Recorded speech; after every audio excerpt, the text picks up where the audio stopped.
I'm just kidding. There is volume. I'm only kidding. Yes, okay, so joke, ha ha ha. So anyway, hey guys, welcome to the John Campea Show here on my YouTube channel. My name is John Campea, and I am so glad that you guys decided to join me today. And listen guys, we've got a whole bunch of stuff to talk about here today. There's some really good things going on in the world of movies, some big topics that we're going to discuss here today. And here's how today's show is going to go. Number one, I've picked out 5 topics that you guys have sent in to me. Now, how do you send in a topic or question to be on the John Campea Show? It's really quite simple. You just email me anytime at john@thejohncampeashow.com. That's john@thejohncampeashow.com. Make sure you put that word topic in the subject line. And as always, guys, keep your emails to 90 words or less, or else I'm just not going to be able to use them on the show. Then in the second half of the show, I'm going to be taking your live questions for the remainder of the show. And just a couple of asterisks here. I'm getting a little bit better, but I'm still sick. I probably will be sick for the next few days. So you're going to hear me coughing every once in a while. You're also going to see me, using the throat lozenges and drinking here and there, so I apologize for that. Also, I am out at the Campea Ranch, so I can't stream in my normal HD quality, and there may or may not be some internet problems. I can't say for sure, because the Campea Ranch is like in the middle of nowhere, and we've got like some janky little satellite internet thing set up, so that looked weird, me doing that. I shouldn't do that ever again. Anyway, so that's where we're at, and that's what's going on today. So, with all of that out of the way, thank you guys for joining me here today, and let's get going. Let's start off with this. The first question today that's come in has come to us from J. Pinkston, who writes, "My question is about the future of streaming. Movie studios used to own their own theaters until the government said studios had to divest from theaters. Do you think this could happen with streaming? An argument could be made that it's unfair for small studios to compete with the giants that have their own streaming service." Well, thanks a lot for the question. And it really depends. There's some big differences here, Jay, between, movie studios owning their own movie theaters, because that could directly impact other studios getting movies into those theaters. So that's a big problem right there. With streaming, it's a little bit different. Disney owning a streaming service in no way impacts, say, A24 getting their movie onto certain local movie theater screens. So they're two different things. Also, when you look at studios like, say, Disney, for example, who wants to move into their own streaming service, and obviously Warner Brothers wants to do that as well, you have a situation where, you can make the same argument. Wait a minute, is it fair that a big movie studio goes into these little guys, these streaming services territory? Well, it's not like that anymore. These streaming services, particularly Netflix, they are the giants in the industry. It's kind of unfair for Disney to go into their territory, but Netflix and Hulu and Amazon Prime, they've gone into Disney's territory first. Remember, Netflix now is primarily a content creation studio. They make their own shows and their own movies and things like that. So you can't really make an argument that Disney is getting into their business when really Netflix has been getting into Warner Brothers and Disney's business first. So Disney is just kind of taking the approach, to remain competitive in this space, we need to have a streaming service. But that in no way affects, unlike, say, if Disney decided to own their own movie theater chain, that could have a direct impact on whether studios like A24 or Annapurna or Blumhouse, if they could get their movies into their theaters because they're owned by Disney. That would be a conflict of interest. But in a situation like that, I don't think it's a problem. So I think on a legal scale, I think they're fine as all that goes. But I want to know what you guys think. Jump in the comments section and let me know.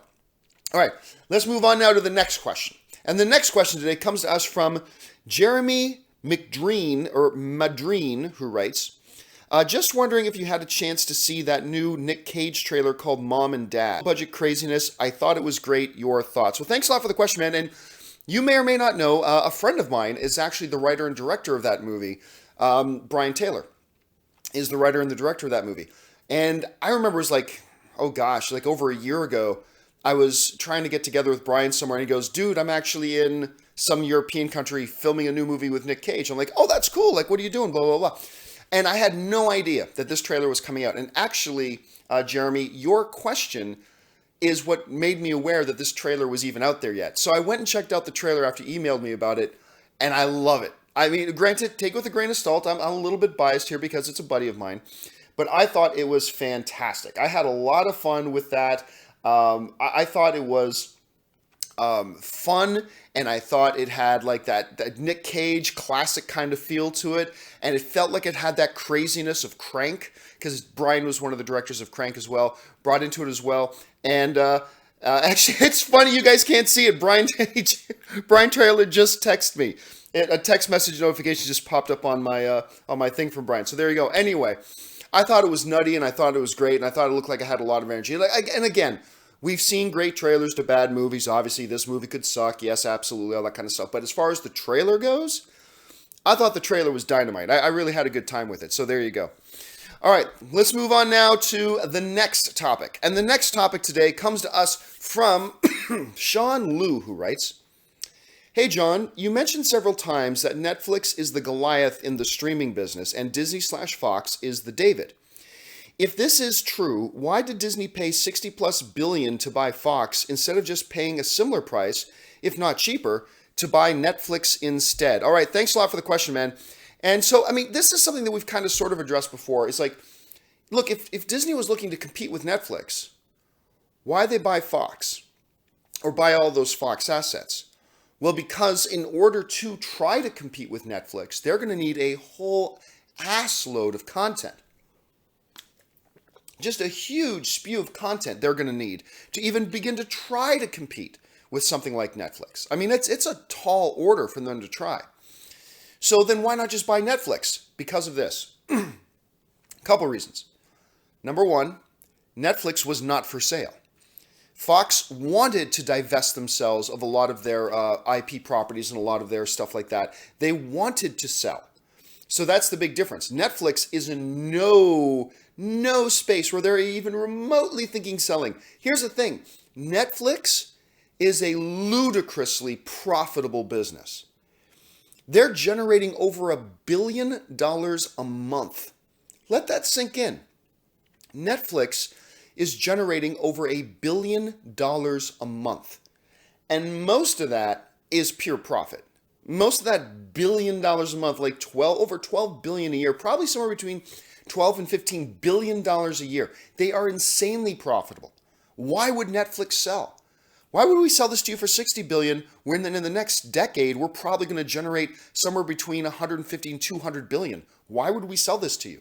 So that's the main thing to keep in mind. Fox were sellers, Netflix are not sellers.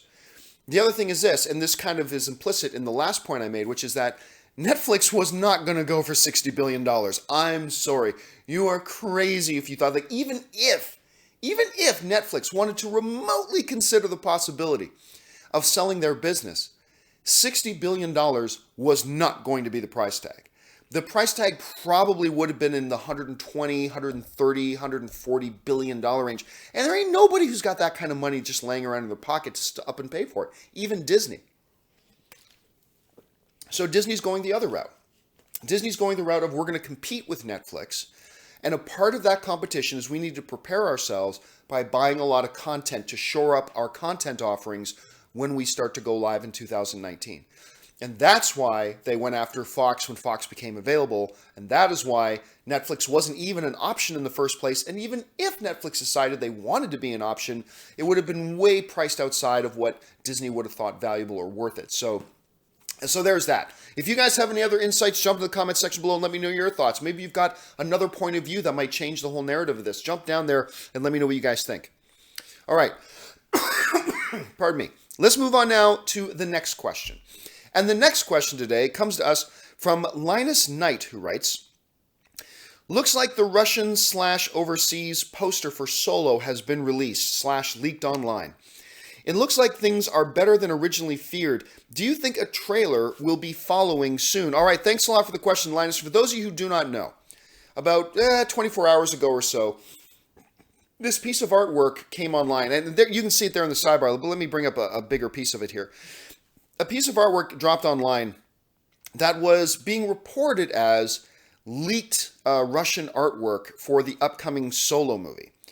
Now, there are a couple things to keep in mind here. A couple of websites did a little bit of digging around and they looked into whether this was legit. Was this actually a piece of Solo artwork?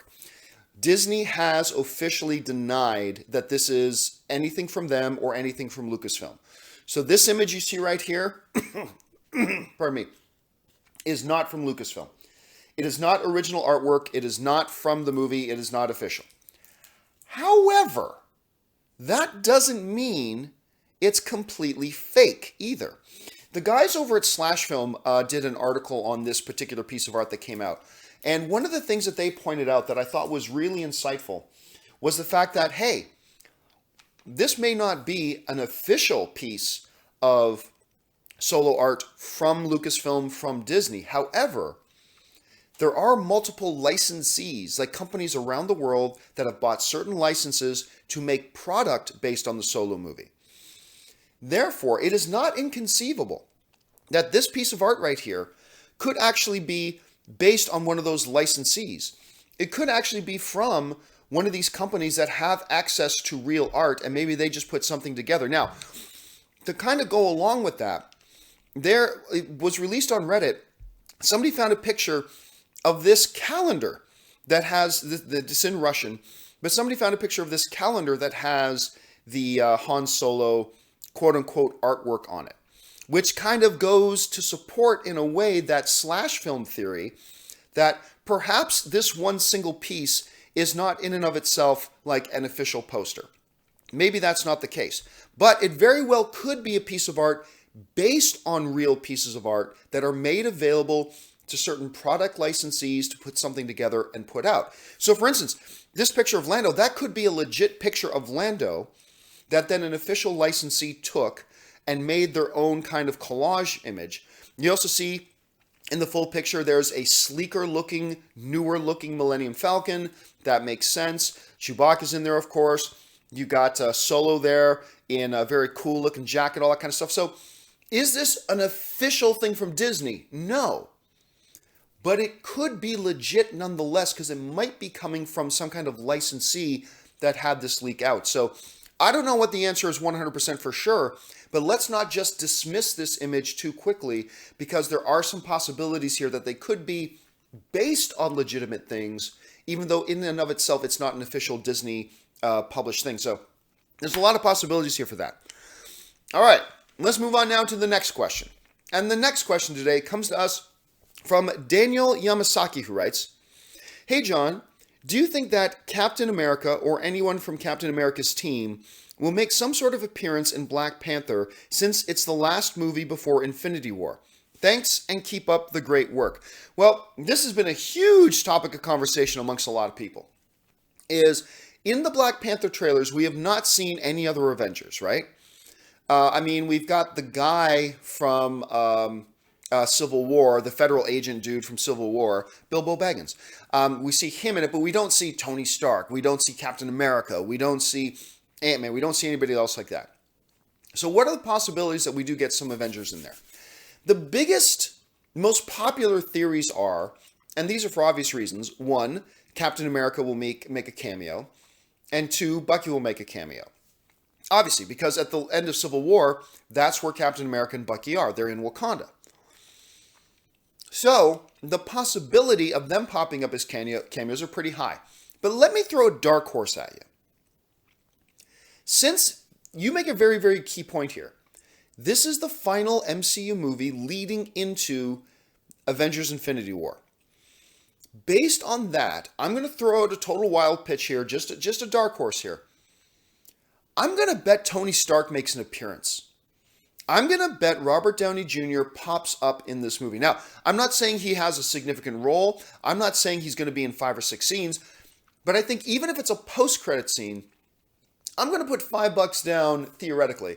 I'm going to put down 5 theoretical bucks that Robert Downey Jr. pops up in this movie as Iron Man. Now, that's not to say that Bucky and Captain America won't. That's still the smart money, obviously, because those characters are in Wakanda when we last leave them in Civil War. That makes sense. But if we want to think outside the box for a second, leading into Infinity War, I'm not going to be surprised at all if we see Robert Downey Jr. So let me know you guys think. Outside of Bucky and Captain America, which are the obvious picks, if you had to put theoretical $5 down on which Avengers outside of those two you think could pop up even just as a quick cameo, which ones do you think make the most sense? There are some people writing to me saying, John, now that Disney has the X-Men back, what if they put Storm in? Because, in the comics, Black Panther and Storm were married. Like, they can now put Storm in. I can 100% guarantee you that is not happening, okay? Storm is not popping up in this movie, so don't even think about that for a second. Might as well get that out of your head right now. But anybody else in the Avengers lineup that you think could pop up in this thing, let me know your thoughts. All right, guys, that will do it for all the pre-selected questions that you guys have emailed into me. And now what we're going to do is we're going to go to your live questions. Now, before I get to the live questions, I want to do my little shameless 1-minute plug for my Patreon campaign. And what is my Patreon campaign? Well, my Patreon campaign is the thing that keeps the lights on around here. And do me a favor, guys. If you're somebody who watches my content for any amount of time every month, and you enjoy my content, head over to www.patreon.com/John Campea. You can find a link in the description below. There, you'll find a bunch of information about A, what it means to be a Patreon supporter of mine, B, how being a Patreon supporter makes these shows possible, and C, what benefits there are to being a Patreon supporter. And after you read all that stuff, if you think you'd like to be a Patreon supporter of mine, awesome, that would be great. And if not, that's perfectly fine. I'm just glad you're here being a movie fan with us, and that's good enough for me. Okay, with the shameless plug out of the way, let's move on to the actual live questions that have come in from you guys, and we're going to get started with question number 1 that comes to us, and it says, Merry Christmas from Vienna and a happy Life Day, John. Well, thank you very much. Happy Life Day to you, too. If you don't know what Life Day is, count yourself lucky, because that means you have never subjected yourself to watching the Star Wars Holiday Special. But Life Day is associated with that, if you want to check that out. All right, the next one comes to us from Manuel Fernandez, who writes, biggest disappointment of the year, Kingsman: The Golden Circle, Baywatch, The Dark Tower, Ghost in the Shell, 50 Shades Darker. Oh, come on. I'm going to say, well, clearly I was really let down by Baywatch. Baywatch is probably going to end up on my list that I do in the next day or two of my top 10 worst films of 2017. And I thought the trailers looked really funny. I'm a big fan of Zac Efron. I'm a huge fan of Dwayne "The Rock" Johnson. So my expectations were high. But I've got to say, and The Dark Tower was not so far below my expectations. It was what I thought it was going to be. Ghost in the Shell was what I thought it was going to be. Kingsman: The Golden Circle for me, though. Kingsman: The Golden Circle for me. That's the one for me that tops the list of most disappointed. Because I loved the original. The first Kingsman was so outrageously good. And I watched Kingsman: The Golden Circle, and I was like, okay, well, it's still okay, but I don't really like it. And then I watched it again. I'm like, no, this is just terrible. This is just a flat-out bad movie. Especially when you put it up against the brilliance of the first one. So I'll have to go for me, most disappointing movie of the year. Without thinking, just out of the ones you listed, I would have to think if there would be some other ones. But out of the ones you listed, I'll go Kingsman: The Golden Circle. Okay, next one comes to us from Alex Brown, who writes, Happy Holidays, John. Thank you so much, Alex. Which character interactions are you looking forward to Infinity War? For me, it's Iron Man and Drax. I don't know, all of them. I mean, I'm really looking forward to seeing what happens between Thor and the Guardians of the Galaxy. That's great. I don't think we're going to see an Iron Man interacting with Drax, to be honest with you. But, Black Panther, just because Chadwick Boseman just sounds so damn cool as T'Challa, that him interacting with anybody is going to be awesome. Obviously, because Paul Rudd is hilarious, Paul Rudd as Ant-Man's interactions with anybody will be hilarious. So you take any number of them and I'm thrilled with it because I think they're just going to be really sharp. All right. Next one comes to us from SpeedFire, who writes, Did you see the Pete's Dragon reboot? I thought it was excellent. I did see the Pete's Dragon reboot, and I quite liked it. I honestly did. I really thought it was very charming and cute and clever, and I thought it was adorable. I really liked it. And what's the guy who plays Scourge in Thor Ragnarok and Lord of the Rings? Carl Urban. Carl Urban, I believe, has popped up in that, and I dig the movie. I dig it a lot, and I know there were a bunch of people who did not like Pete's Dragon. But for me, I thought it was top-notch. I really enjoyed it quite a bit.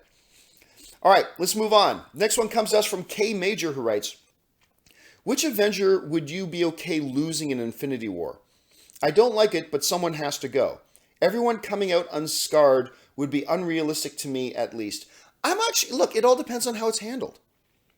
If nobody dies, that's fine. I mean, We got in and out of every one of the original Star Wars trilogy movies with all the major characters surviving. Han, Luke, Leia. They all survived. There you go. Some side characters died, sure, but your main core characters, they all survived. I'm fine with it. I've said this a few times. The only thing I do not want Marvel to do with Infinity War is fake kill people. Because they have gone to the well too many times with their fake kill. Oh, look, Loki's dead, but he's not really. Oh, look, Thor's dead, but he's not really. Oh, look, Cody's dead. Oh, but he's not really. Oh, look, this guy's dead. Oh, but he's not really. And finally, they killed somebody with Quicksilver. I'm cool with nobody dying. I'm not cool with fake deaths. Now, if they have a couple of good dramatic moments where they have, a character die for good dramatic effect and it works, fine. That's great. That's wonderful. But just don't do the fake killing. That's the part that kills it for me. Okay, thanks a lot for the question, K Major. We move on now to Orange Hand, who writes, I maintain that the 1995 Jumanji is more of a horror film than a family film. Robin Williams himself said it was too scary for his kids. What do you think? And are there any films you feel are misgenred? I mean, look, you can certainly make the argument that the original 1995 Jumanji has horror elements to it. There's no doubt about that. Sure, there are some horror elements to it. I don't know that I would go so far as to say it's a horror movie, though. Definitely some horror elements, but I don't think I'd go so far as to call it a horror movie. There's just too much to it that's not too scary. There's too much to it that the overall tone of the film just doesn't fit into what I would call a horror movie per se. As far as other movies that I think are misgenred, I don't know, man. I can't think of any off the top of my head. I'd have to think about it a little bit, but I can see where you're coming from with the Jumanji thing. I just don't necessarily agree with you on that point, but it's an interesting thought. All right. Manuel Fernandez writes, better prequel moment, Duel of the Fates or Order 66? Oh, Duel of the Fates. Duel of the Fates. Order 66 was one of the redeemable moments of the prequels, absolutely. But Duel that lightsaber battle between Qui-Gon, Obi-Wan, and Darth Maul is probably the best scene in all the prequels. So I'm going to go with Duel of the Fates on that one. That's just my opinion. What do you guys think? All right. Next one comes to us from James B. And James B. writes,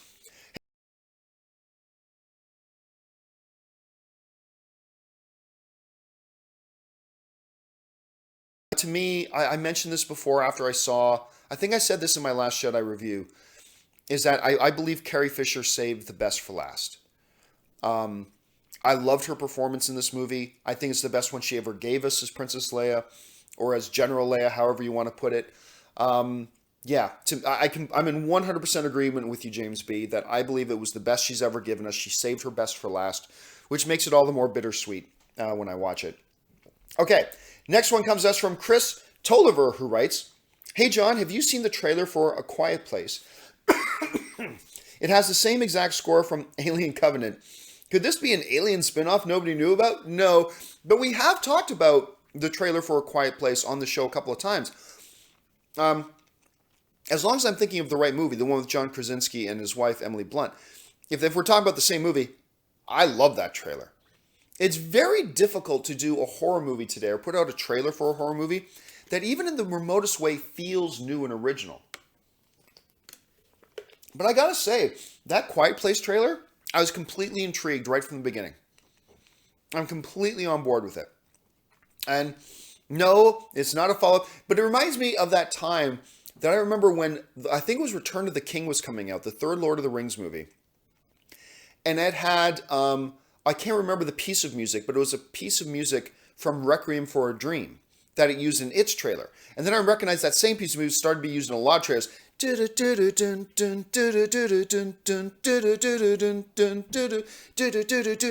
the piece of music I'm talking about. You go, wait a minute, how can they use that piece of music? And that's when I first realized, oh yeah, lots of pieces of music get used for the same trailers all the time. But yes, I love the trailer to A Quiet Place. I cannot wait to see that movie. Thanks a lot, Chris. All right, this next one comes to us from Reggie Phoenix, who writes, your thoughts on Marvel's Runaways so far? Love it. I liked the first episode or two, because I remember Hulu released like the first 2 or 3 episodes all at once. When they launched the show, they launched it with the first 2 or 3 episodes. And I watched those and I liked it. I wasn't doing backflips over it, but I liked it. For me, this show has gotten better and better with every episode. I'm completely eating it up to the point that I'm not sure if I like it or The Gifted more, because these are both two new shows that are out in the comic book hero genre, and I just adore them both. And like for me, Hulu is crushing it with Runaways. Like I said, every episode I've watched, it just gets better and better, and I'm just totally enthralled with the show. There are some major differences in this show than there are from the comic book. Some major differences. But overall, I think the show's fantastic, and I'm really enjoying it. Thanks a lot for asking. All right. Antonio De Grandis, who writes, feel better and get well soon, John. Thank you, Antonio. I hope to. I mean, I had a little bit of an easier time getting to sleep last night, so I think I'm on the mend. I think I'm starting to get there. It's just whenever I get this cough, I never know how long it's going to last. Sometimes it lasts a week. Sometimes it lasts like 2 months. So here's hoping it doesn't last that long. But I'm actually feeling better. Like I don't feel bad. It's just like the coughing is killing me. Thanks a lot. All right.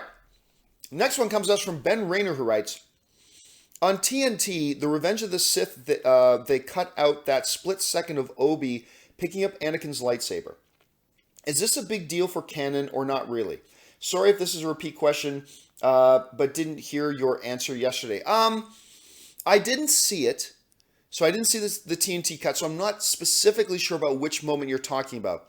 If it's just a fraction of a moment, then it wouldn't affect canon at all. And even if it was something important, television cuts do not dictate canon.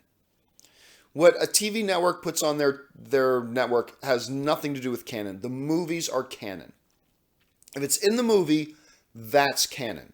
If there's a difference between the movie and what gets aired on television, the movie trumps what gets aired on television.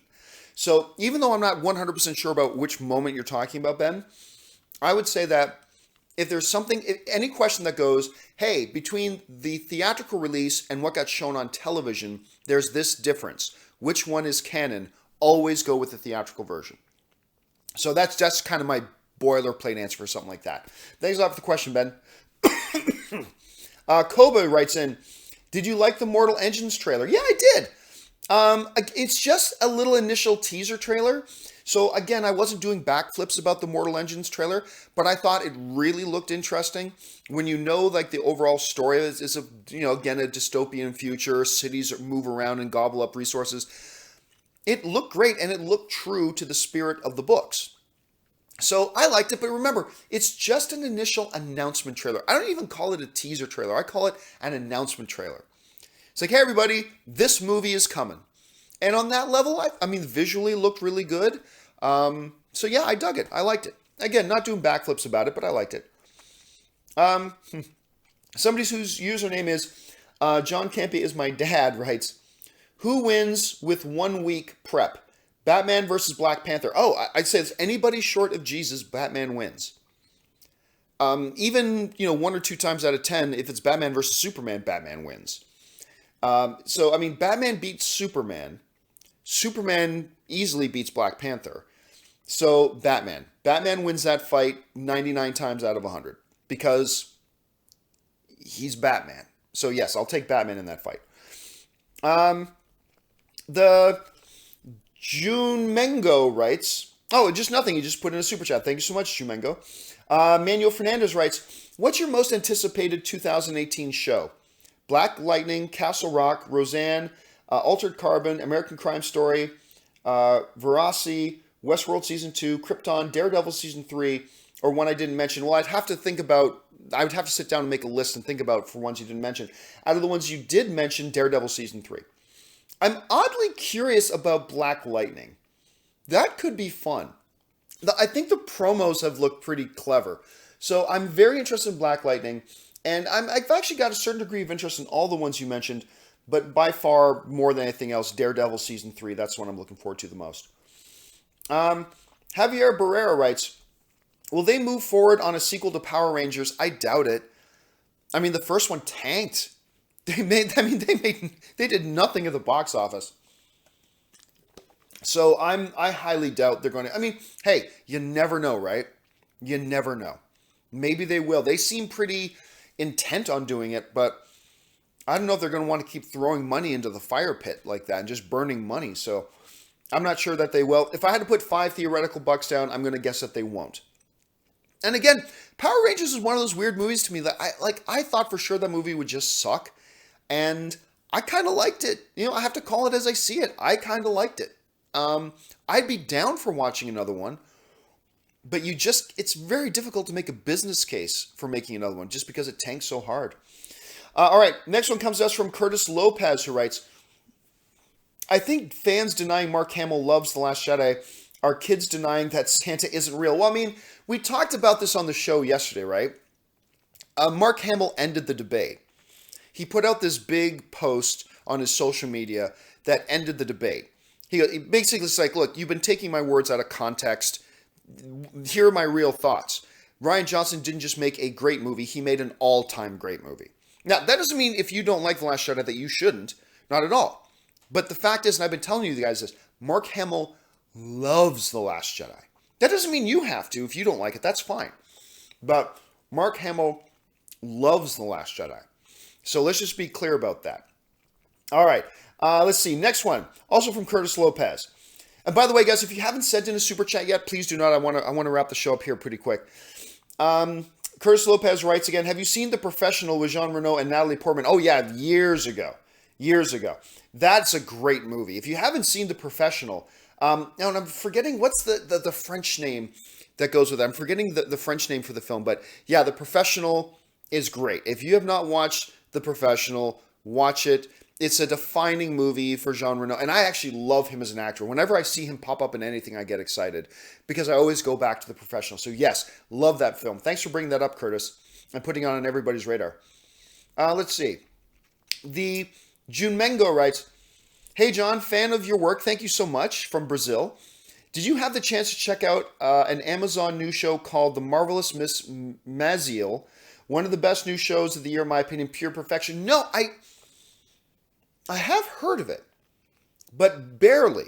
Like, I recognize the name, but I have not had a chance to check it out. But now you put it on my radar, and I'm on vacation, so I'm going to sit down and watch it. So thanks for bringing. At least I'll check out the first couple of episodes and see if I dig it as much as you do, and then I'll go from there. All right.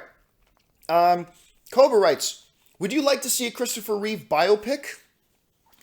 Maybe. I'd be honest with you. I'd be far more interested in a biopic on Christopher Reeve in the last part of his life. Like, if you did, like, the first act of that movie, that just starts with, he's already a successful actor, he's already been Superman, and the first act ends with his accident. And then the last part of the first act and the second and third acts are all about his life post the accident, about him overcoming diversity and all. Like, if you did that, that could be a pretty damn good, intriguing biopic. I must admit, I'm not all that interested in another, this is an actor who became a superstar biopic. I've seen tons of those. But somebody who faced what Christopher Reeve faced, if you want to do a movie on that and focus on that part of his life, I'd be down for that. Yeah, absolutely, I'd be down for that. Curtis Lopez writes, have you seen the trailer for Annihilation with Natalie Portman? Yes, and I'm one of the only guys out there. I'm not all that impressed with it. I mean, yes, but John, it's from this director. I know. So I've got a lot of faith that the movie will be good, but take that out of it. We're just talking about the trailer. I am not all that interested in the trailer. The trailer just didn't do it for me. Again, don't put words in my mouth. Whenever I say I don't like a trailer, people go, Campea says this movie's going to suck. No, I have actually a lot of belief that the movie's going to be really good. I'm just saying, if we're talking about the trailer, I got to admit, the trailer didn't do it for me. So I'm one of the only guys out there that everybody else is just raving about this trailer. And that's great. If you love it, that's awesome. I celebrate that. But it's got to be honest, it didn't work for me. Okay, let's move on now here. Mid-Lane Noob writes, in Infinity War, will Thanos complete the gauntlet or not till Avengers 4? Also, what do you think will come after he is defeated? Well, I'm not going to take the second part of the question because who knows. But I have mentioned before, I am starting to develop and buy into this weird fan theory, and I'm starting to buy into it a little bit, that Thanos gets defeated in Infinity War. Now, the big assumption here is that Thanos will be the main villain of Infinity War and Avengers 4. So he'd be the big baddie of Avengers 3 and of Avengers 4. But a few people presented me with some arguments about why they think it's possible that Thanos gets defeated in Infinity War. And I gotta tell you, they're making some convincing arguments to me. And I am slowly but surely starting to buy into them. So, if that theory is right, that Thanos actually gets the full movie, he's the big bad guy, and like in most movies, the big bad guy then gets defeated at the end, then I believe he will complete the gauntlet, and somehow they'll defeat him anyway. So I'm going to say in Infinity War 3. I'm going to go with that. Or Avengers 3, I should say. Okay, just 3 more questions. Newty Lore. Do you think the general movie audience would be interested in another Tolkien story besides Lord of the Rings series? Look, then again, they said that about Watchmen. A lot of people for years said The Watchmen was unfilmable, and they proved that wrong. I kind of feel like the Silmarillion is unwatchable. As a matter of fact, I've got this novel right here. I just so happen to have this sitting right here. J.R.R. Tolkien's Unfinished Tales. There's a bunch of unfinished works of his, so maybe there's something in there. But as far as most people, when they want to talk about, hey, could they do more J.R.R. movies? They're normally really what they're asking about is a Silmarillion, and I don't think so. I don't think that'll get made. Maybe the Amazon show, the new Lord of the Rings Amazon show, the Tolkien World Middle-earth show on Amazon, maybe it'll get into some of the mythology of the Silmarillion, but again, I don't see it happening. The Jumengo writes, someone did ask favorite action scene of the year, and you didn't choose throne room scene from The Last Jedi. My heart sunk when you said Atomic Blonde Hallway.